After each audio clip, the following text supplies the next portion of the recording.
How we doing, guys? Hope you're all doing well. So this video is going to be a breakdown / director's commentary of the last video that I shot with Luke on the Onewheel. You might have seen it. If you haven't, link in the description, go and check it out. And basically, yeah, I didn't really have any behind the scenes footage of it, but I thought it might still be cool to kind of talk through it anyway in my own words, and also show you some of the bits on the editing timeline as well, if you might be interested in that, seeing how it all sort of came together. It's not going to be like crazy in depth or anything in terms of any of the effects or anything like that. It was just going to be like more of an overview. But if you do want me to go over anything in more detail, in more depth, and if there's enough people who say the same thing, then obviously I will try and put a more in-depth tutorial video out on certain parts of it if that's what you wanted to see. So yeah, let me know in the comments below if that's what you want. So just a couple of quick things before I get into the breakdown. The first thing is I just want to mention that I got the music from artlist.io, and actually a couple of the assets that you saw, like the VFX assets, like the dust and things falling from the sky and all that kind of stuff, I actually got it from a pack that they're actually giving away for free. It's called the Cinematic Creators Pack, and it's kind of like for Christmas holiday period. If you sign up with them, with Artlist, not only are you going to get like the really awesome music that they provide, because they really do provide like top quality music, and actually I've noticed a couple of commercials that I've seen even on TV have started to use have started to license some of the music from Artlist. So yeah, as well as that, they're giving away this free pack that's got sound effects, it's got LUTs, it's got some VFX stuff in there. Yeah, it's really cool, really interesting. So if you were to sign up, you'd get that for free. And if you were thinking about signing up at the moment, you can use the link down in the description. It's an affiliate link, and you'll get 2 months free of your Artlist subscription, and it also helps me out, so thank you. And the second thing that I want to mention is I want to give a shout out to Luke, who was the guy on the Onewheel that I filmed. And yeah, he did a sick job. I've got his information down below in the description as well. He's got his own YouTube channel where he puts up like loads of Onewheel videos, loads of videos on e-mobility and stuff like that, really high quality tricks videos, all that kind of stuff. So his YouTube and Instagram is down in the description below. It'd be worth you checking that out if you're into any of that kind of Onewheel stuff or filmmaking stuff in general. Anyway, that's enough of me rambling on for now. So I'm going to jump into the computer and I'll start to talk you through how this video came together. All right, so we've got this first shot here of the box just flying into frame, and I did that in After Effects. So if you just jump over. So yeah, essentially it was two shots. As you can see, one is of a drone shot moving down towards my house, and the second one is a shot of a box on a green screen. And you can actually just take a picture of this on a green screen. For some reason I did video rotating on a turntable, which I didn't even need to really do, because the actual rotating of it I did here in the transform properties of the clip, the position and the rotation. I just keyframed from start to finish, which gave the rotation and the position moving down towards the ground. Jump back into the Premiere Pro project, and the second shot is Luke just chilling on the couch, texting his mate. He is bored, as it says on the text itself, as you can see. And it's basically, I don't know if you can see, but it's kind of like it's tracked onto the phone itself, because he wasn't moving his hand that much. You don't really notice it that much. But yeah, it is tracked, that text thing there. And I've actually made a tutorial on that in the past, so I'll put that a link down in the description to that if you want to find out how to just do some simple motion tracking of something like this. And yeah, that was done in After Effects. And then, as you'll see now, I kind of just got Luke to react to the box falling down through his roof. And as well as that, there was some camera shake and these dust elements. So this one here and the bottom one is the one I got from Artlist I mentioned earlier, and these two here, I believe I got them from Action VFX. So I'll link that down in the descriptions below. Go check them out. They've got loads of awesome VFX assets. So yeah, just kind of lay them all on top of each other like that together, and simple as that really. You get like a kind of falling through the roof. And also very important is, you know, the sound effect that it makes, that kind of adds quite a little bit together. So all those elements together, you know, that sound, the dust, the debris and everything like that, the camera shake, you can get something that looks fairly decent, I guess. And yeah, the next shot going into it is him actually opening up the box. And this, it was a little bit complicated and actually wasn't planned, because me being the idiot I am, as I was shooting, I was like, okay, yeah, just open up the box and yeah, that's the next shot done. Completely forgetting that for continuity that I'd actually need to probably put a hole in the roof, because it's just fallen through his roof. And yes, I kind of just had to like fix that in post, as they say, and compositing stuff VFX wise is not like a massive strength of mine. But basically I had this, if we actually go into the After Effects composition of it, yeah, basically I had this asset that I bought in the summer. I used it on a previous video of like the groundbreaking and stuff. So I took the end part of that where there was no debris or bricks falling, and I basically, yeah, just kind of composited it and stuck it into the roof. If we go into that's the dust layer. Yeah, so here it is, wide cracks. Again, it's from Action VFX, and that's basically how it looks with no sky there or anything involved. And if I actually solo that layer, that's pretty much what it looks like. And it was pretty much just a case of me, what did I do? Yeah, I put a mask around the edge of it and just kind of like feathered that mask into it. Oh yeah, I also had to kind of track this actual layer into the scene, just because there's a moment where clip shakes, just because when he takes the Onewheel out the box, so I had to make sure that it was tracked onto the ceiling. And yeah, as well as that, like I say, I just made sure that I kind of like feathered it in, blended it in as best I could. Also just put a couple of tint effects on it as well, just to kind of tint the edges of it and make sure that it blends in. And if we come back to the main composition, the last thing that I had to do was make sure that I masked out this cracks when Luke came into the shot. So I just did a manual mask basically. I think I had like 3 masks going on at one point. Just make sure that I masked that out as Luke jumps in to grab the Onewheel, as you can see here from his hat. And then later he'll come in with his arm and stuff. Yeah, so just track that mask, do frame by frame. Takes a bit of a long time, but had to do it in the end just because I wanted to make sure that there was some continuity going on there. And yeah, the last thing was just adding in some dust elements. Oh, sorry, before I mention that, I just have to mention that I did actually put some clouds in the background as well. As you can see there, turn that on and off. If I solo the layer, you can see it's just basically a picture of clouds.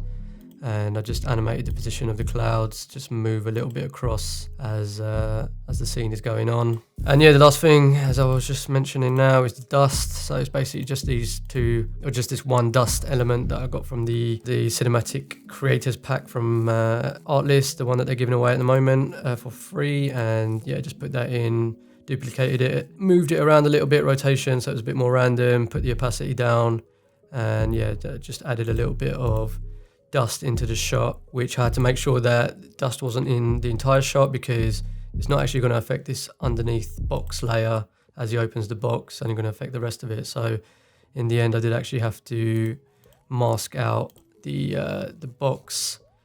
Sorry, I duplicated the layer and just masked out the box itself and put that on top, just to make sure that the dust actually doesn't affect the underneath part of the box and just around it. Otherwise it would look like this. If I show you, if I just turn off the mask, you can see it's kind of like dust underneath as well. So as the box opens up quickly, dust is actually on the outside, not on the inside. Anyway, move on. So that's basically that shot done. As he opens up the box, moving into the actual outside, outdoorsy stuff. So the first shot here is of him jumping on the Onewheel, and as he jumps on it, I just made a cut and increased the scale, so it kind of like jumps in and emphasizes that moment where he actually steps on it for the first time, even though it's not the first time, because he's actually really experienced and really awesome on the Onewheel, and rides off. A few shots of him riding. So all of these I did on a gimbal A7iii, my usual setup, 4K 25p and 1080p 100p, just to make sure I get a bit of slow-mo in there when I thought there could be a few good shots that would look good in slow-mo. So yeah, I was either on my own one wheel following him, or I was running after him, whatever I thought was good. Just getting a variation of some wide, some close-up of him, smiling, having a laugh. And then this shot here, oh yeah, this one, he's just bumping off there, the little tree stump thing. That was actually really sick the way he did that, and I just made sure that I emphasized it again a little bit by zooming in on that little jump bit there and speed ramping from when he bumps off, slowing it down and then speeding it back up and then coming back out. Just a bit of emphasis on the actual trick there. Here we go. This is the one that I wanted to talk about because it took forever. It took like 10 tries. Basically, it was a shot that I've wanted to do for a while, just kind of going through the legs with the FPV drone. But my FPV Squirt, which is the drone that I talked about in my last video, it's actually a little bit too big, and it was really tricky to actually go through his legs the way I wanted, because I basically wanted him to kind of like turn around and be oblivious to it as he was riding, but it was just, I was just smashing into his leg too many times.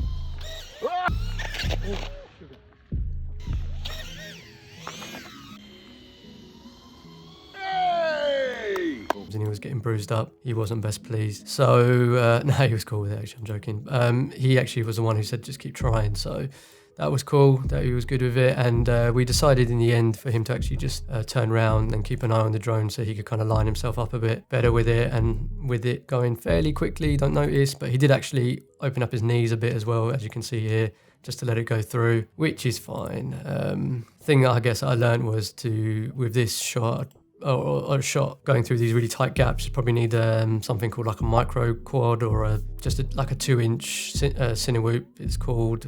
It's just a lot smaller and it carries like a naked GoPro on it, which basically means that I would have been able to do this shot a lot quicker. It took about 10 tries, I think, in the end, but we got it. And yeah, the actual masking of it, just a quick word on that, because that wasn't the usual way that I would mask, which is using the pen tool.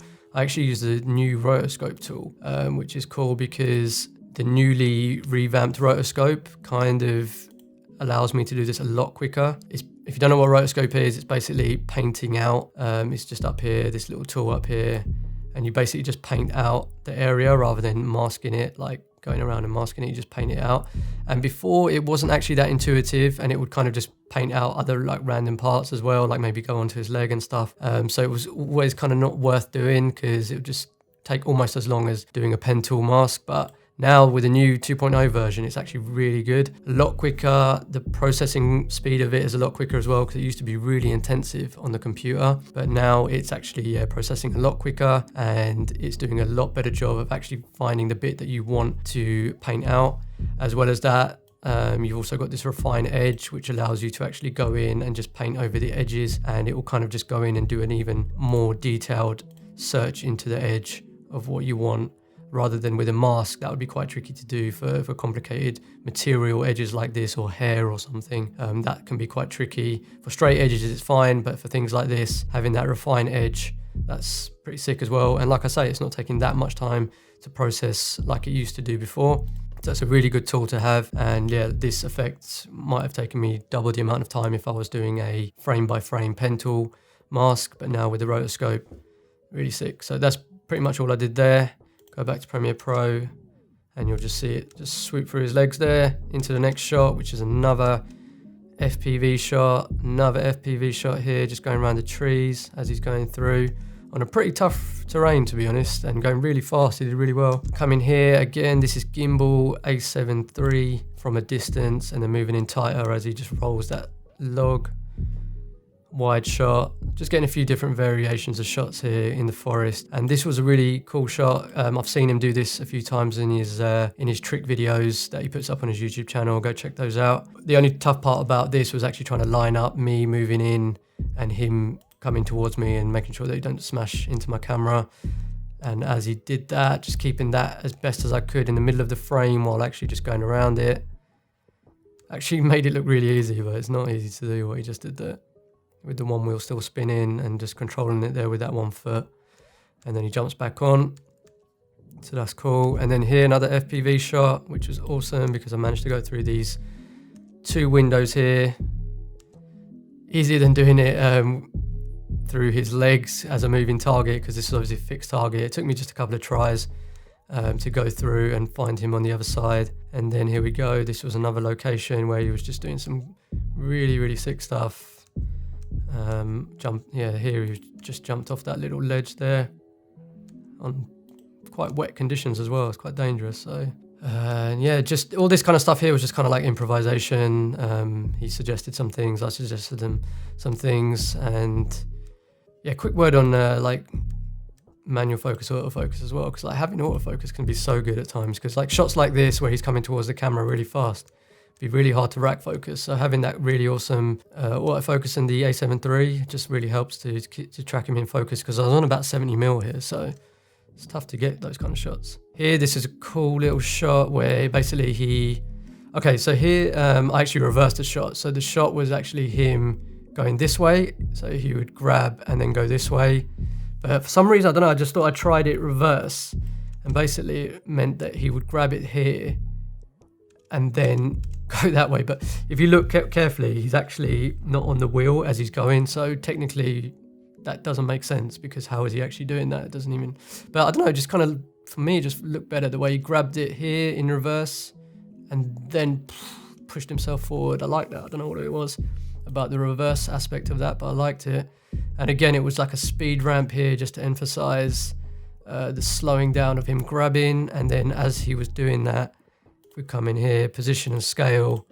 I animated that here with some easy ease keyframes, grabbing it, just emphasizing that part there, and then scaling out and positioning out, as well as ramping back up.